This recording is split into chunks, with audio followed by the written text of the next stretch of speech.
ونستعينه ونستغفره ونعوذ بالله من شرور أنفسنا ومن سيئات أعمالنا من يهده الله فلا مضل له ومن يضلل فلا هادي له أشهد أن لا إله إلا الله وحده لا شريك له وأشهد أن محمدا عبده ورسوله اللهم صل وسلم وبارك على نبينا محمد وعلى آله وصحبه وسلم. Akhwatilah, ibu sekalian yang saya cintai, yang dirahmati Allah,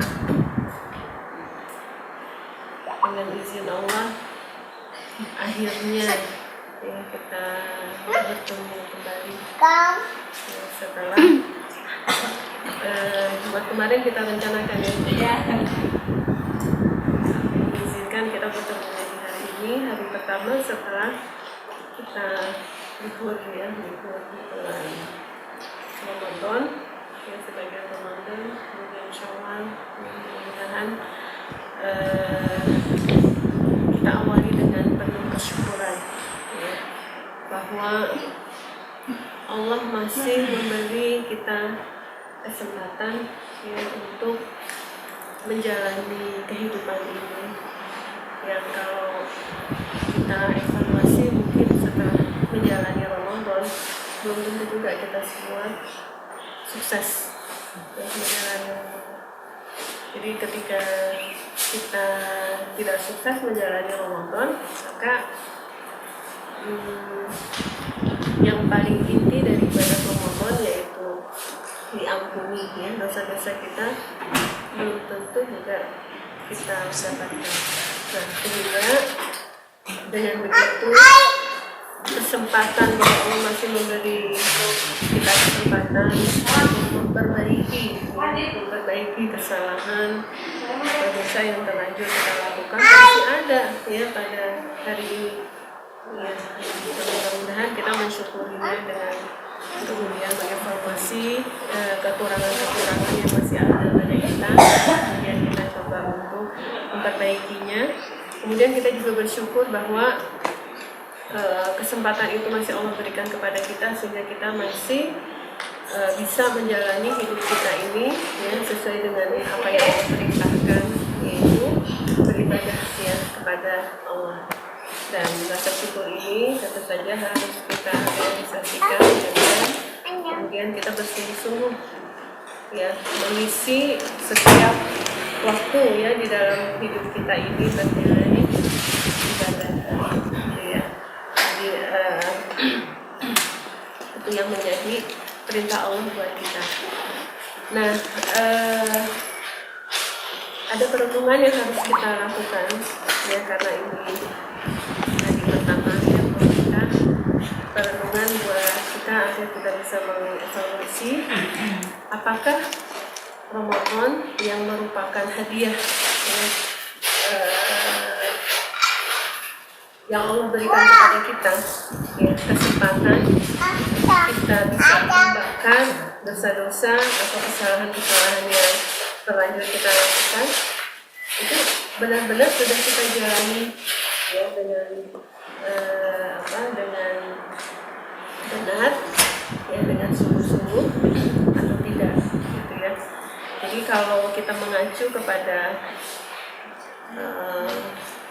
makna dari Idul Fitri ya, Idul Fitri, kalau yang berkhotbah mungkin sudah sering benar ya, biasanya khotib-khotib membahas masalah Idul Fitri.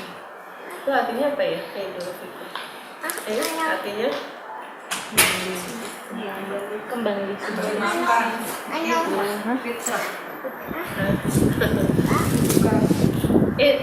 artinya kembali ya, kembali ke asal ya. Jadi kalau hanya sekedar kembali roja'ah ya ayat Tuhan nafsu mutmainnah irji'i. Kalau air itu kembali ke asal ya, jadi Makanya mungkin dalam rangka untuk kembali ke asal, kita kemudian mempraktekannya dengan mudik. Ya kan? Kalau orang Surabaya terus dia pulangnya ke Jogja, perginya ke Jogja, itu disebut mudik nggak? Enggak. Apalagi orang Jogja, orang Jogja terus ke Surabaya walaupun keluar kota nggak disebut mudik. Ya, jadi kembali ke tempat asalnya. Jadi yang harus kita renungkan ya pada saat Idul Fitri adalah membandingkan bagaimana persiapan kita mudik di dunia ya. Kalau misalnya suami kita tuh ngasih tahu ya bahwa kita jadi mudik nih, yang punya kampung. Saya nggak punya kampung kan? Cari kampung. Kita jadi mudik, pasti kan bahagia ya. Karena pulang kampung. Nah, kalau misalnya ada orang punya kampung kemudian dia nggak mudik, itu alasannya pertama bisa jadi apa? Gak siap ya, gak siap dari dananya, gak siap dari persiapan lain-lain. Kemudian bisa jadi orang itu nggak mudik karena biar dia punya kampung nggak ada yang dituju kan. Misalnya orang tua udah nggak ada, kerabat nggak ada juga, ngapain gitu kan. Gitu. Jadi bisa jadi kedua hal itulah yang kemudian juga menjadi alasan ya, ketika misal ya malaikat bisa menginformasikan ke kita gitu ya, nanti 2 hari lagi kita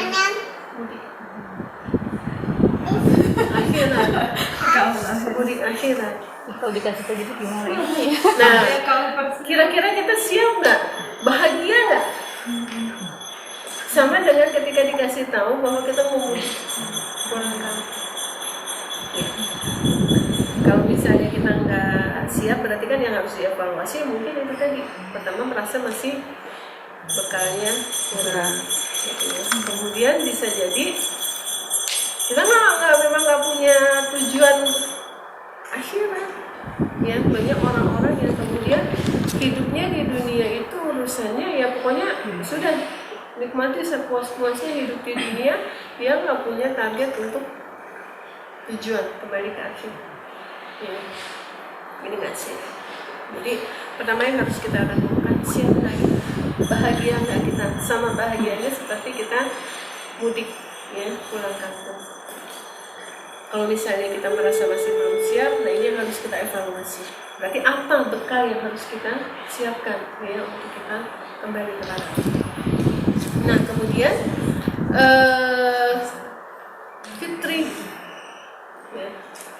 Jadi kembali ke asal fitri. Fitri itu artinya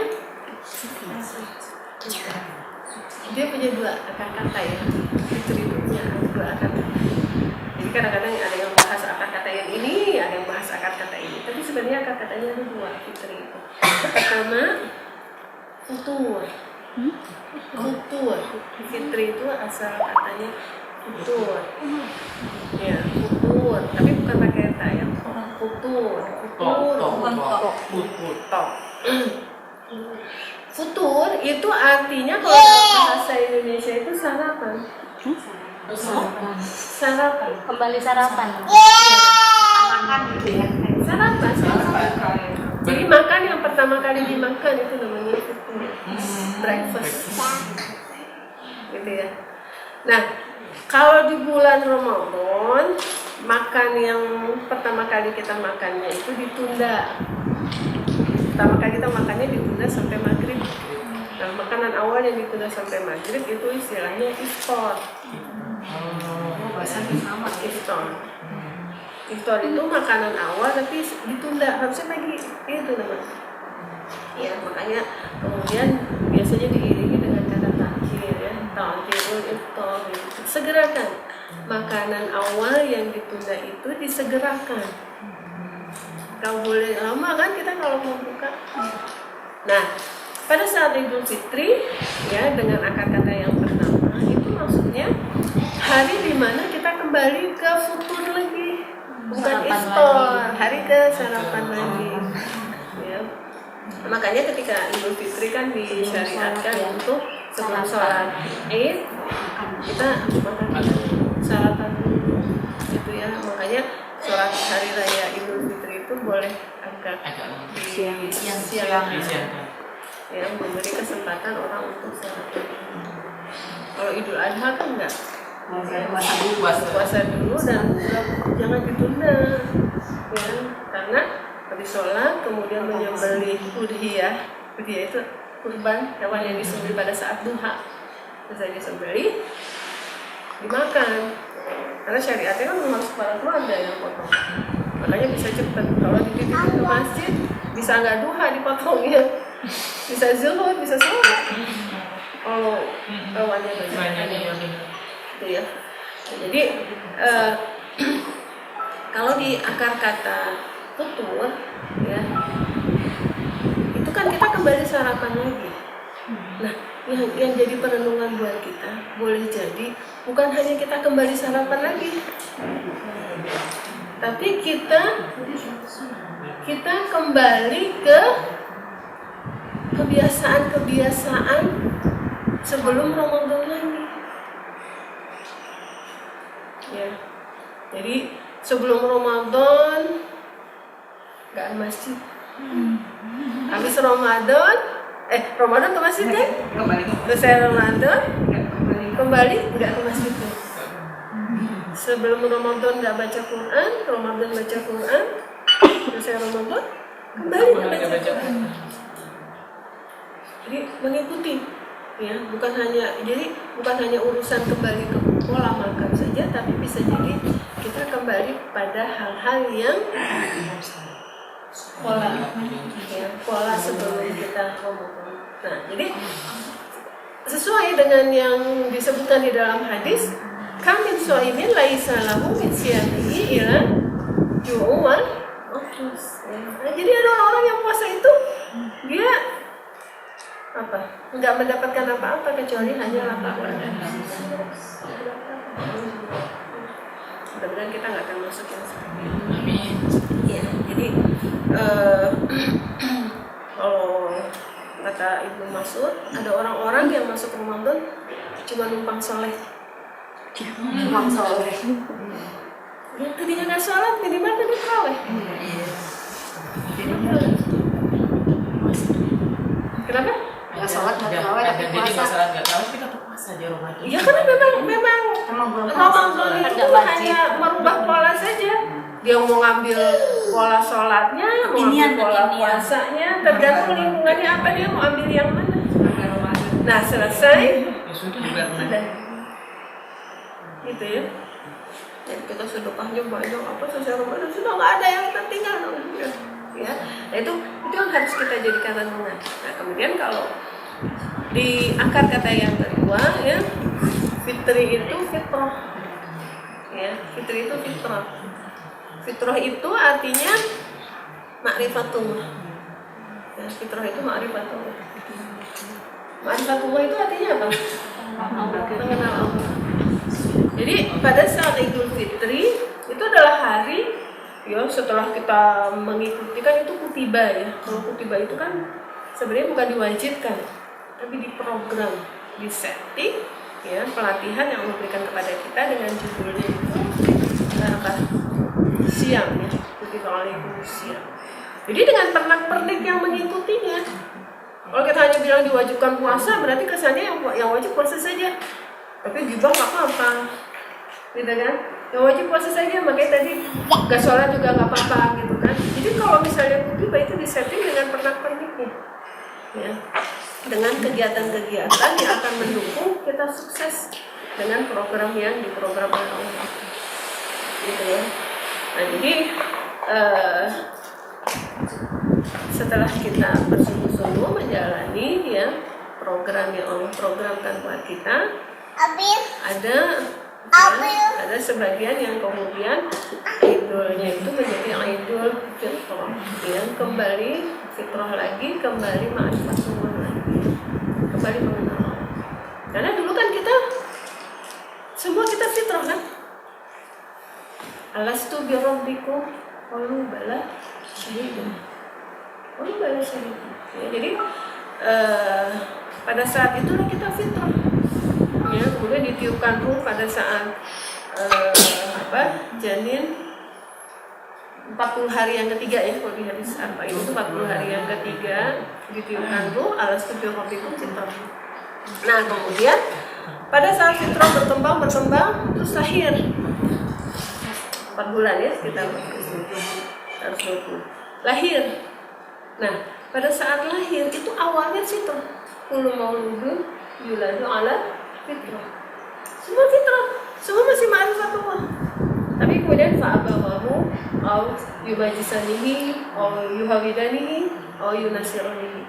Kemudian abawahulah yang membuat anak itu fitrah itu jadi majusi.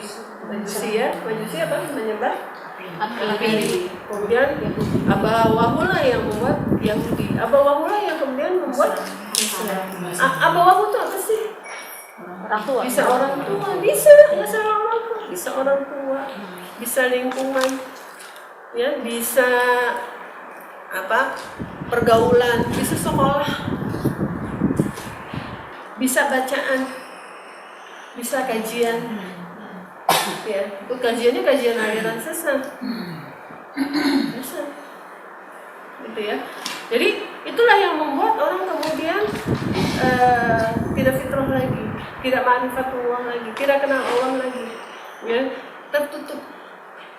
Ya, tertutup. Kalau di surat Al-Baqarah, kalau misalnya dia sudah ingkar, sudah kafir, ya, di situ disebutkan khatamallahu ala qulubihim wa ala sam'ihim wa ala absarihim ghishawatun wa lahum 'adzabun alim. Tertutup. Allah karena kasih sayang, memiliki kasih sayang kepada hambanya. Allah ingin hamba-hambanya kembali fitrah. Allah ingin hambanya kembali fitrah, kembali mengenal Allah, ya, ma'rifatullah lagi. Makanya kemudian Allah hadiahkan kepada hambanya itu Ramadan, yang fungsinya itu membuka tutupan-tutupan yang ada pada manusia, ya, yang membuat jadi nggak kenal sama Allah. Kalau hati ini tertutup, ya, hati ini tertutup nggak kenal sama Allah, kan seleranya bukan selera Allah. Apa kata orang? Nyamannya, tenangnya itu apa kata orang? Ya, matanya itu kalau bukan selera Allah, maka dia akan melihat, yang kalau kata orang baik jadi baik, bukan mengikuti Allah. Itu ya. Jadi kalau kita bersungguh-sungguh, ya, membersihkan, ya, semua dosa-dosa yang ada pada diri kita dengan kesungguhan kita menjalani ibadah Ramadan yang Allah karuniakan kepada kita, maka insya Allah kita ma'rifatullah lagi. Nah, di surat surat 30 ya, surat 30 ayat 30.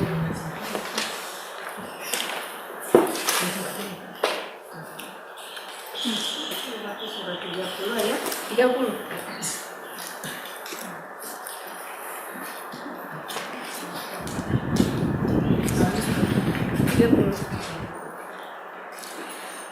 Sudah dapat? Sudah. Nah, di sini kan disebutkan fa'aqim wajhaka lid-dini hanifan.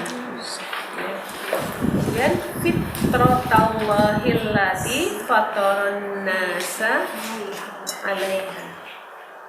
Supaya kita kembali fitrah, supaya kembali kita ma'rifatullah. Di sini disebutkan di surat Ar-Rum ayat 30 itu ada 2 syaratnya. Ya, yang pertama fa'aqim wajhaka lid-dini.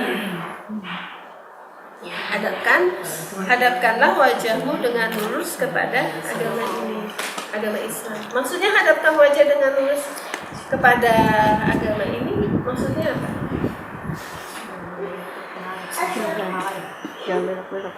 Kita harus mengikuti syariat kan, syariat Allah kan.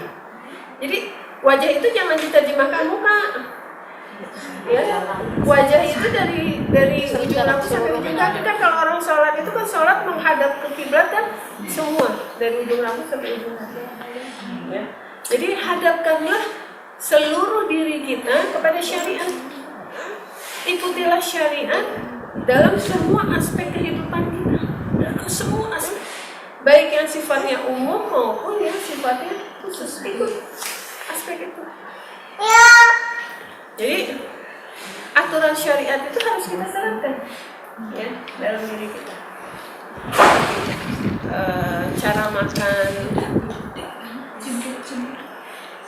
Cara makan yang mengikuti syariat bagaimana, ikuti ya.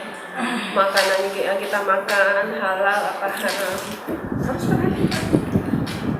Mendapatkannya caranya halal atau haram gitu ya. Cara minum, cara tidur ya, cara berinteraksi dengan suami, dengan anak, dengan tetangga, itu syariat ya. Jadi kita nggak boleh mengambil cara-cara atau aturan-aturan yang tidak berasal dari Islam. Itu kalau kita mau kembali fitrah ya. Nah seringkali tekanan-tekanan atau dorongan dari lingkungan yang kemudian kita bisa nggak fitrah. Kita nggak fitrah. Jadi kita nggak manfaatin. Jangan aja lah, yang penting diakui oleh komunitas, diakui oleh lingkungan. Ditutup nih hatinya, tutup, ada penutup, datang ke semua. Ya. Jadi anak-anak kita dari kecil kalau tidak kita jaga fitrahnya ya, ketika misalnya dia cerita, dia nyontek terus apa yang dikit-dikit aja sih. Yang penting nilainya bagus, nanti nggak dapat sekolah unggulan gimana? Berarti kan kita sudah yang mengajak anak kita untuk tidak fitrah. Mata juga. Ya. Bagaimana mata kita itu? Kalau kita fitrah, ya sebelum Ramadan matanya masih senang melihat yang dilarang oleh Allah. Ya. Tidak menjaga pandangan, tidak kontrol basar, tidak menjaga pandangan. Ketika Ramadan kan kita jaga. Lagi puasa, nggak boleh lihat sembarangan. Itu matanya. Kalau memang kita fitrah kan pakai wajah kali ini, matanya tetap dijaga. Selesai Ramadan masih tetap kontrol basar, tetap nggak melihat yang dilarang oleh Allah. Ya. Kemudian mulutnya ketika sebelum Ramadan mungkin mulutnya masih bicara yang tidak sesuai dengan syariat ya. Kan kalau dianjurkan itu bicaralah yang baik, kalau nggak bisa bicara baik ya. Kemudian yang kita bahas juga apa? Wailul likulli humazatin lumazah. Jangan mencela. Pas Ramadan kita jaga tuh, mencela, gibah, gitu kan. Selesai. Kemudian bagaimana hati kita, bagaimana selera kita? Apakah ketenangan kita itu ketika orang itu memuji kita? Apakah kegelisahan kita itu muncul ketika orang menghina kita? Padahal mungkin yang kita lakukan. Tapi kalau orang menghina kita berusaha. Kalau kita masih seperti itu, berarti kan kita belum fakir wajah kali itu, belum mengikuti syariat. Ya, jadi ketenangan kita masih terpengaruh kepada ketenangan manusia, bukan menurut syariat. Ya, jadi itu yang kembali kita evaluasi ya, ketika kita masuk Idul Fitri. Kemudian yang kedua syaratnya supaya kita fitrah, supaya kita ma'rifatullah lagi, hanifah, lurus. Kalau lurus itu apa? lurus, niatnya ikhlas, caranya benar, itu namanya lurus. Niatnya ikhlas, caranya nggak benar, mulai semangat. Subuh masih segar, sholatnya 8 rakaat. Semangat kan? Masih segar, tapi nggak benar sholat. Subuh 8 rakaat, zuhur. Karena untuk nanti zuhur kan sibuk, nanti kan asar sibuk ya. Udah zuhurnya subuhnya 12 rakaat, asarnya 2 rakaat, zuhurnya 2 rakaat bisa. Ya, semangat. Nggak bisa, ya. Jadi ikhlas harus caranya benar. Sebaliknya kalau caranya benar, udah benar nih caranya ya, puasanya benar apa, tapi dia nggak ikhlas. Iya, pamer, terpaksa, kepengen dipuji, terpaksa. Ya, jadi kita akan bisa fitrah itu tadi, ya, ikut syariat. Setelah ikut syariat, kemudian lurus, ya, caranya benar. Jadi PR kita, ya, kalau kita ingin menjadi seseorang yang lurus di dalam melatih Ramadan, PR kita adalah kita perhatikan, ya, kalau secara kan kita mau ikut syariat nih. Ketika kita mau ikut syariat, ternyata masih banyak yang kita belum tahu ya secara syariat menjalankan dengan benar. Ya, jadi makanya ketika kemudian ya Allah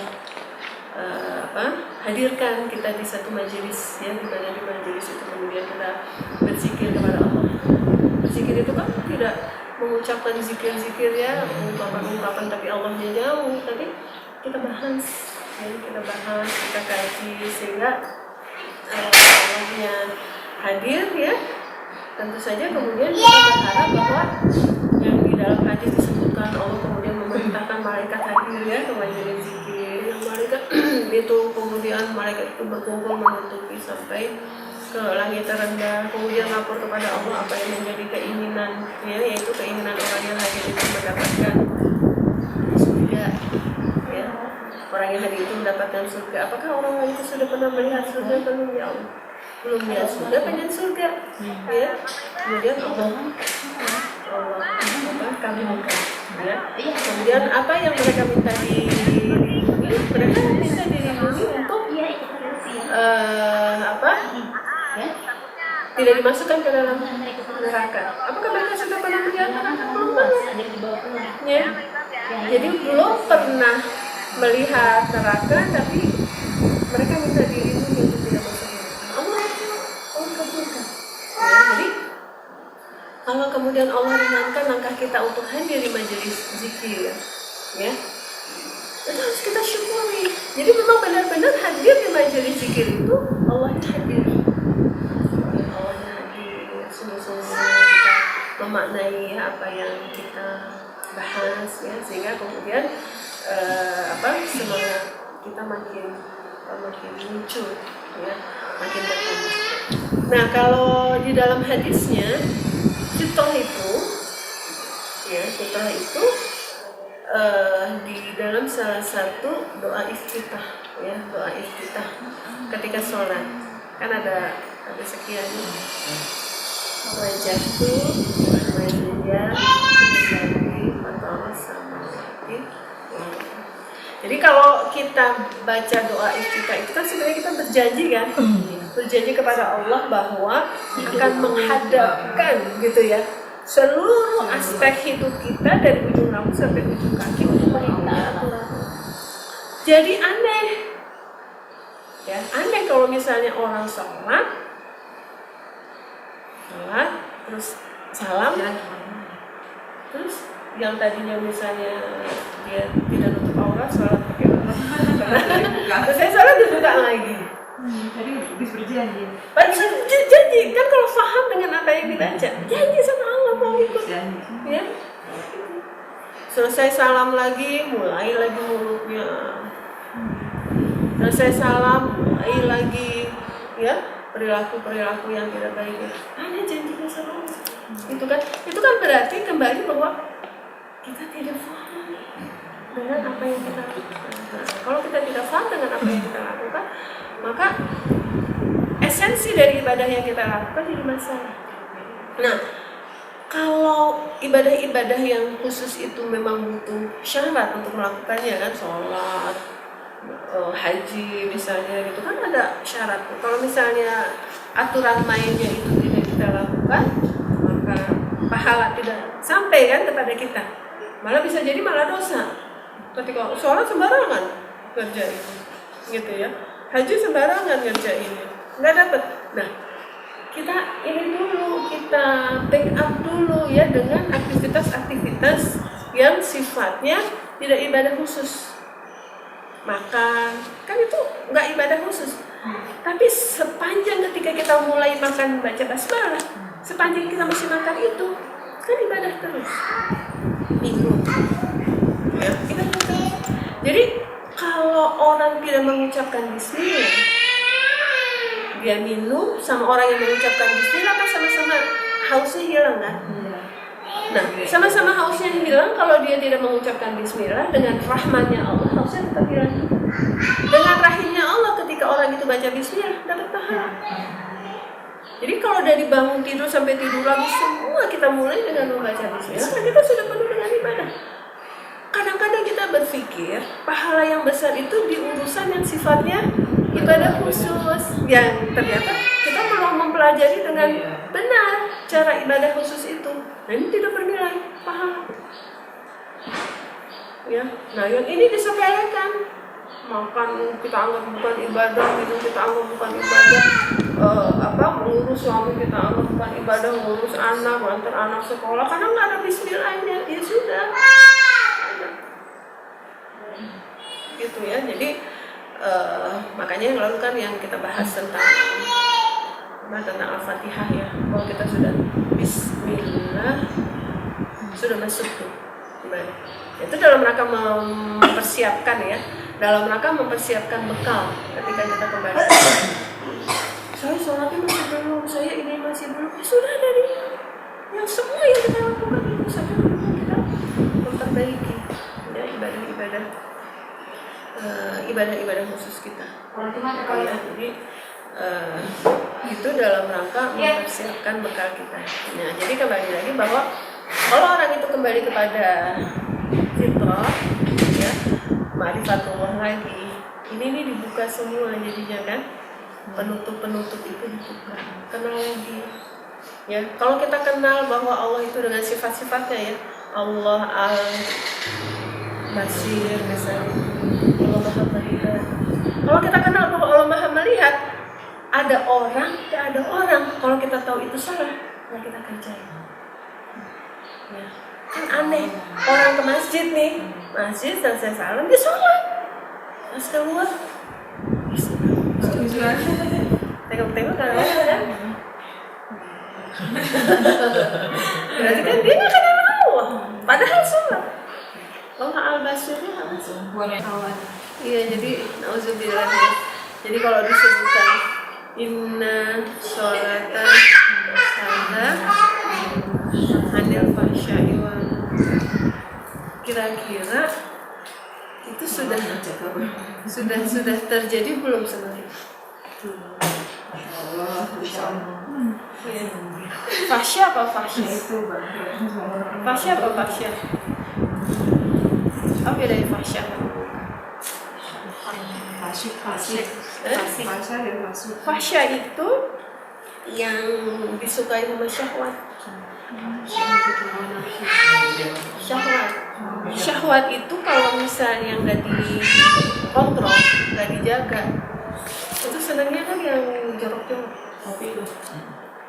Iya. Kopi itu.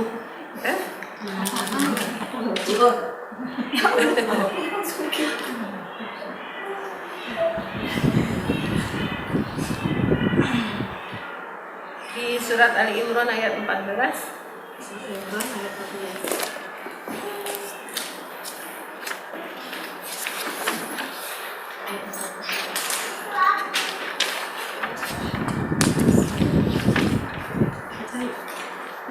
Berikanlah indah pada pandangan manusia kecintaan kepada apa-apa yang diingini, yaitu wanita-wanita, anak-anak, harta yang banyak dari jenis emas, perak, kuda pilihan, binatang-binatang ternak, dan sawah ladang.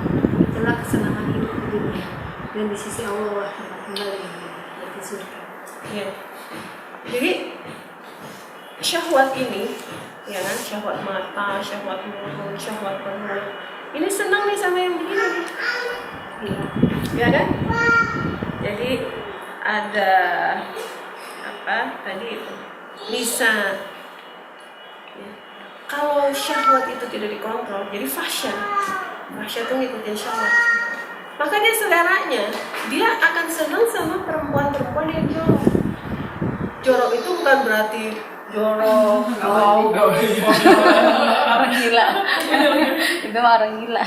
tapi maksudnya Mesum. dia tidak mulia, tidak bersih, karena kan mungkin auratnya dia kotor, ini jorok kan.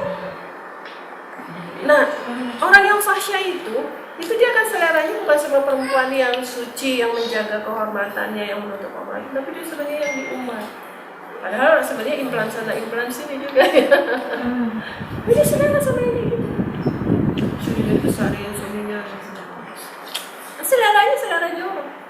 Itu namanya fahsyah. Kalau orang sudah salah, itu laki-laki nanti akan memilih perempuan yang bersih, yang mulia.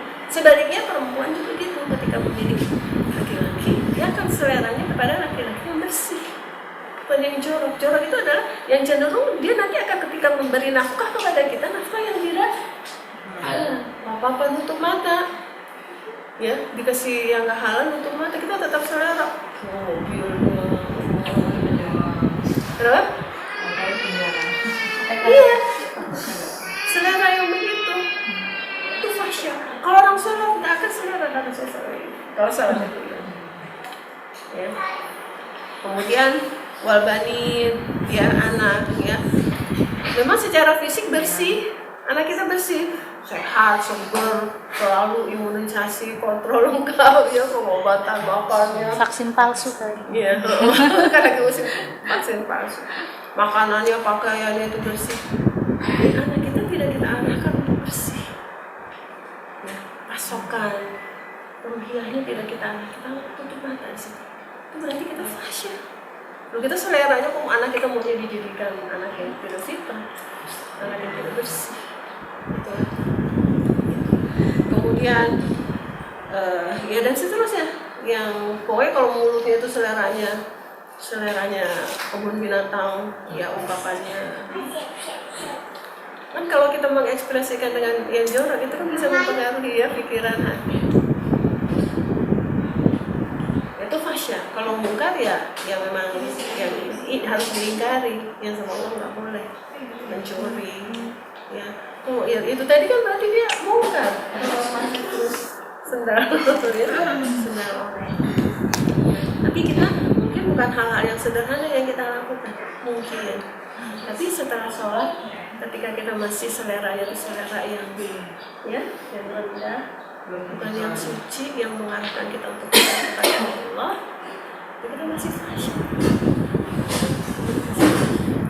Jadi mudah-mudahan hal-hal yang berkaitan dengan syariat kita perbaiki ya sedikit demi sedikit, sehingga apa yang menjadi hikmah atau tujuan dari ibadah itu kita lakukan itu sampai kepada kita.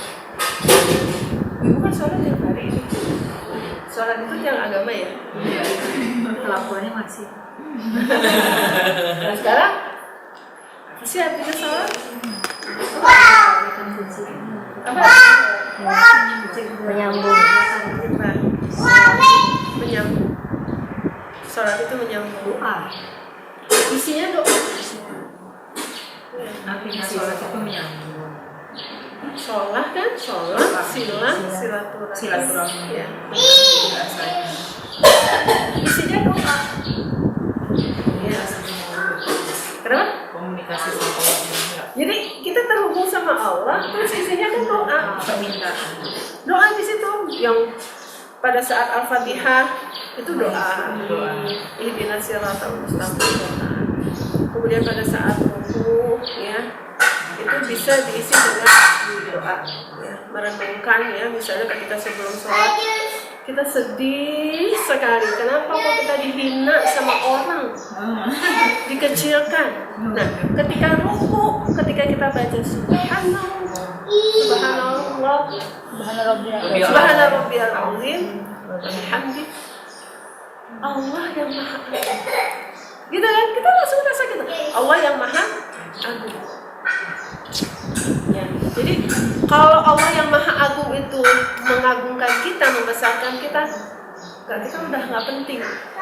Jadi udah tuh hilang tuh yang tadi kita merasa dikecilkan sama orang. Terus kemudian ketika kita sujud, subhanallah, Allah yang maha tinggi. Ketika sebelum sholat kita sedih, kita marah karena kita direndahkan sama orang. Ketika sujud itu Allah yang maha tinggi. Ya. Mau direndahkan sama seluruh penduduk sedunia, Allah biasa ingin merendahkan kita. Kalau Allah yang maha tinggi tidak merendahkan kita. Duduk di antara dua sujud, doanya banyak banget. Sebelum salam kan disyariatkan doa. Sebelum salam kita disyariatkan untuk berdoa. Hafal kan doanya? Lengkap kan? Ya, duduk di antara dua sujud, doa sebelum salam. Makanya memang yang dicontohkan oleh Rasul Shallallahu Alaihi Wasallam setelah sholat itu zikir. Ya, yang dicontohkan oleh Rasul Shallallahu Alaihi Wasallam setelah sholat zikir. Udah nggak ada doa lagi. Kadang-kadang kita lucu nih, sholatnya cepet, doanya panjang, terus doa. Padahal di sholat itu isinya doa semua. Masalahnya kita tidak menjalani sholat sesuai dengan ini syariat, tidak hidup perut kita. Ketika kita bilang tumaknina, kan tumaknina, ruku tumaknina, sujud tumaknina, duduk di antara dua sujud tumaknina. Tumaknina itu apa? Berarti sejenak, apa lagi? Sabar. Kalau secara fikihnya tumaknina berarti sejenak. Tapi kan sebenarnya dinamakan tumaknina itu kan ala dzikrillahi tatma'innul qulub. Ya, jadi dengan kita ingat Allah maka hati kita tenang. Jadi sebenarnya kalau ruku kita itu Allah itu belum hadir, kita belum mengagungkan Allah, kemudian hati kita belum tenang, jangan bangun dulu. Sebenarnya tumaknina harusnya maknanya itu seperti itu. Harus dengan tumaknina. Kalau hanya dibilang diam sejenak, Allahnya nggak hadir, ya belum tumaknina sebenarnya. Ya tumaknina itu sampai kita tenang. Yang tadinya kita gelisah dikecilkan, ya Allah, ya muncul Allah. Ya, jadi kalau sholat kita sudah seperti itu, maka tanha anil fahsya'i wal munkar itu nggak banyak gelisah, nggak banyak komentar orang itu mempengaruhi kita. Insya Allah semua yang Allah hadirkan buat kita itu yang terbaik. Nah, itu keberhasilan ibadah Ramadan itu di situ. Ya, jadi ada tekad sama-sama di kita untuk kita memperbaiki ya, supaya waktu wajahkan benar-benar syariat ya kita. Kalau kita mau menerapkan syariat, kita nggak tahu isinya syariat, gimana nerapin? Ya, itu yang harus kita lakukan. Insyaallah sementara sampai sini dulu pada pertemuan yang pertama. Silahkan kalau mau ada yang jadi pertama, kalau orang bahagia untuk yang sesuatu seperti tadi mau mudik bahagia, pasti kan persiapannya sungguh-sungguh. Kalau orang yang bahagia menyambut Ramadan, dia akan persiapan sungguh-sungguh bagaimana menjalani program ya yang Allah berikan. Kita menjadi orang yang sungguh-sungguh. Jadi ini yang memang harus jadi perhatian kita nih di Indonesia ya. Kita itu disetting oleh sistem, di mana sistem itu muncul hari liburnya itu Ramadan, Syawal. Ya. Jadi libur itu terjadi pada semua kan, yang kerja, yang sekolah, disetting libur Ramadan, Syawal. otomatis sebenarnya mau libur kapan saja, kalau itu libur panjang, akhirnya kan silaturahim, gitu kan, kegiatan liburan dan lain sebagainya. Nah ini pas liburan panjangnya Ramadan Syawal, sehingga akhirnya kita melakukan kegiatan-kegiatan liburan yang itu sebenarnya nggak ada hubungannya dengan Ramadan Syawal. Itu yang pertama yang harus kita sadari, ya. Kalau misalnya kayak di Madinah, itu kan pas saat Ramadan, orang-orang penduduk Madinah itu kan punya kaplingan-kaplingan ya, kaplingan-kaplingan untuk setiap keluarga itu punya jatah, dia undang orang untuk makan, berbuka di tempatnya. Kalau di luar penduduk Madinah udah nggak ada jatah, itu dari turun temurun diwariskan. Bapaknya nyiapin bukaan, anaknya keluar, ya. Terus orang datang tamu ya, dipeluk, bilangin, silakan buka di tempat saya. Bukan, jangan di saya ya, jangan di situ, di sini. Kalau mau datang tuh benar-benar ya di video dikasih lihat tuh ya, dicium tuh, tahu yang waring, masya Allah dicium. Gitu. Nah, jadi aktivitas Ramadan itu bukan masalah bukan bukan, tapi yang berkaitan dengan buka itu adalah seberapa banyak kita mencari pahala orang yang berpuasa dengan memberi bukaan. Itu sampai seperti itu persiapannya.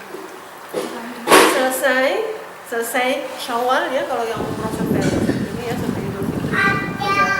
Hari kedua Syawal itu sudah buka lapak lagi. Lapak untuk ngasih bukaan lagi. Hari kedua itu sudah mulai. Senin Kamis mereka juga buka lapak.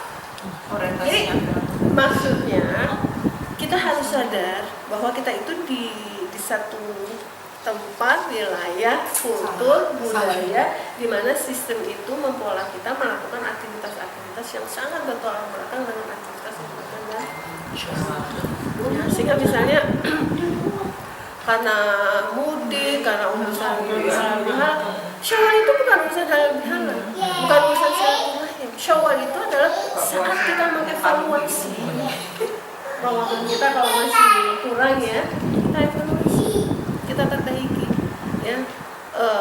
Kalau saya di rumah sudah membangun tuh ya, iklim itu di keluarga besar juga sudah bangun. Kalau misalnya ada silaturahim atau apa, kita sampaikan silaturahimnya sore aja. Ya, mau bukaan nanti kita juga siapkan bukaan, kita buka puasa. Gitu. Jadi nggak ada tuh terganggu mau puasa bayar, mau puasa Syawal. Nanti ada pertanyaan misalnya, duluin yang mana, bayar dulu apa Syawal dulu? Kalau kita sudah bangun itu, ya saya walaupun ke rumah orang tua juga hari kedua sudah biasa tuh, hari kedua kita sudah mulai puasa. Yang bayar, yang Syawal. Jadi itu yang harus kita kita waspada. Makanya yang lain yang sudah mulai yang biasanya pagi itu yang sudah mulai berjalan itu sore. Kita sore terus kita buka puasa. Jadi nggak ada terganggu. Nah itu ya. Jadi persiapan kita memang ketika Ramadan, ketika Syawal memang persiapan sungguh. Jadi jangan sampai syariat itu dikalahkan dengan budaya. Budaya silaturahim itu muncul bukan urusan lebaran, tapi karena hari libur. Coba di hari kapanpun ya, kalau itu libur panjang pasti ya mudik, jalan-jalan. Yang pertama supaya syariat itu bisa. Nah kemudian sekian kali menjalani Ramadan karena balik lagi memang itu perlu penjagaan sih. Kalau belum tentu juga kita berhasil. Kenapa ketika bertemu itu doanya taqabbalallahu itu kan bukan bilang bukan memastikan ibadah kamu, ibadah saya diterima sama Allah, tidak. Semoga. Ini hal-hal belum pasti. Makanya kalau ada penceramah ketika khotbah itu, alhamdulillah kita semua sudah menang, alhamdulillah kita semua sudah kembali fitrah, memastikan seperti itu. Doa kok, Rasulullah para sahabat itu doa kok. Mudah-mudahan kalau diterima kita fitrah, kalau enggak ya kita futur. Itu aja, kembali ke pola. Jadi naudzubillah jangan sampai Jangan sampai juga memang ibadah-ibadah Ramadan kita selama ini ternyata semua nggak ada yang diterima dalam sendiri. Kalau mau diterima itu harus ada penjagaan. Makanya itu tadi kan anak itu ketika lahir fa'abawahu kata yang digunakan fa itu kalau dalam bahasa Arab itu nggak ada jeda langsung. Kalau orang tuanya Nasrani kan langsung Nasrani. Orang tuanya nggak ada lingkungannya bisa langsung. Jadi fitrah itu bisa langsung berubah. Nah jadi di sini untuk kita tetap terkontrol dalam kondisi fitrah, lingkungan, pergaulan, tempat, konsep, fungsinya termasuk teknologi ya, HP itu ya yang bisa mengarahkan kita kemudian keluar dari fitrah kita lagi itu disedikitkan. Jangan dikit-dikit status, dikit-dikit status. Ya. Kalau kita sudah bilang alhamdulillah, kalau kita sudah alhamdulillah, segala puji. Ya. Itu benar-benar pujiannya itu total. Keluarkan nih kita tuh dari kesuksesan itu harus keluar. Jadi kalau misalnya gimana kabarnya? Alhamdulillah, tapi Alhamdulillah nggak aku boleh. Kalau alhamdulillah memang gitu kan ya. Jadi apapun itu semua alhamdulillah. Kalau al itu semua tetap suaminya sukses ya, alhamdulillah itu ini istrinya tahan banting. Pokoknya merasa andil dalam keberhasilan, kesuksesan itu berarti bukan. Jadi anak-anaknya pintar-pintar ya begini. Ya alhamdulillah saya masukin ke sekolah yang mahal, saya masukin ke sekolah Islam, saya temenin dia belajar. Oh pokoknya perjuangan saya sebagai ibu, ya itulah. Itu bukan alhamdulillah. Alhamdulillah keluarin kita dari kita nggak punya adik. Kalau Allah tidak putuskan nggak. Alhamdulillah sudah titik. Alhamdulillah. Allah berkehendak menjadikan kita kan cuma tugas kita beribadah ya sebagai ibu ngurusin anak, sebagai istri taat kepada suami gitu. Nah jadi kadang-kadang karena kita mau bikin status lupa tuh seringkali ya ada godaan kita. Ya inilah yang rasanya itu kehebatan saya. Kalau untuk fastabiqul khairat boleh, tapi kita harus kuat ya kontrol hati.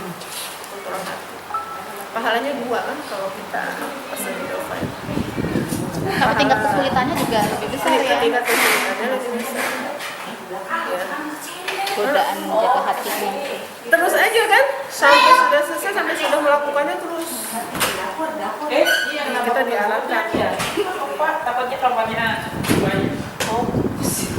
Sekali kita sudah ria, sekali kita sudah nggak ikhlas, kamu semua itikaf nih, selesai itikaf posting pasang status. Alhamdulillah nikmatnya itikaf. Masuk anginnya belum hilang, pileknya belum hilang, ngantuknya belum hilang, udah hangus pahalanya karena kalimat posting. Kadang-kadang kerjain yang berat-berat, ini perjuangan, itu kan berat banget tuh, memang benar perjuangan tuh membesarkan anak, mengurus suami, ini bla bla bla bla, masih terasa capek, haus semua. Ya, mudah-mudahan bagian dari perjuangan kita ya, agar kita terus mengisi waktu-waktu kita itu dengan yang bisa apa atau nggak harus yang heboh-heboh ya, yang urusan sehari-hari saja kalau kita niatkan Allah Bismillah itu sudah isinya ibadah semua.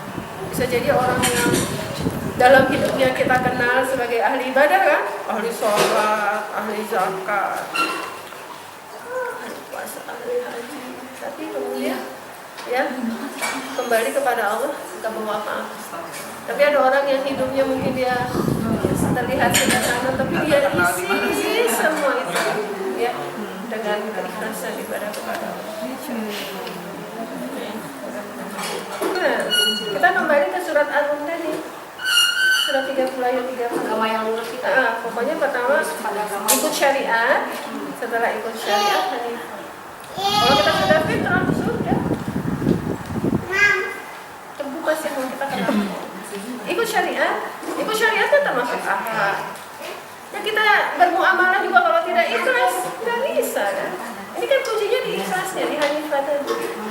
Terus caranya. Jadi bukan ikhlasnya yang berarti Enggak, itu hanya ingin memberikan gambaran yang pesannya khusus benar-benar langsung berhadapan dengan Allah itu belum tentu mengarahkan kalau tidak ikhlas. Bukan berarti ya sudah nggak usah ibadah saja, terus muamalah. Semua mau muamalah, mau ibadah, semuanya kan kuncinya ikhlas. Caranya benar.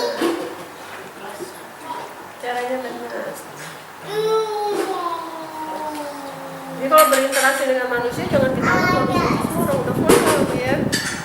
Kalau berinteraksi sama orang belum paham ya harus ada penjelasan, kita harus bisa ya bahasanya harus dia orang nggak paham, harus paham dong. Ini kan saya lagi syawalan, ya nggak dijelasin.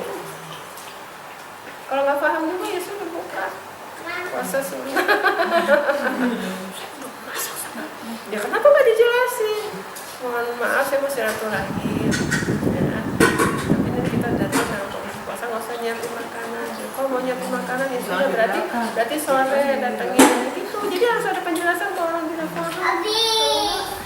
Sakit hatinya.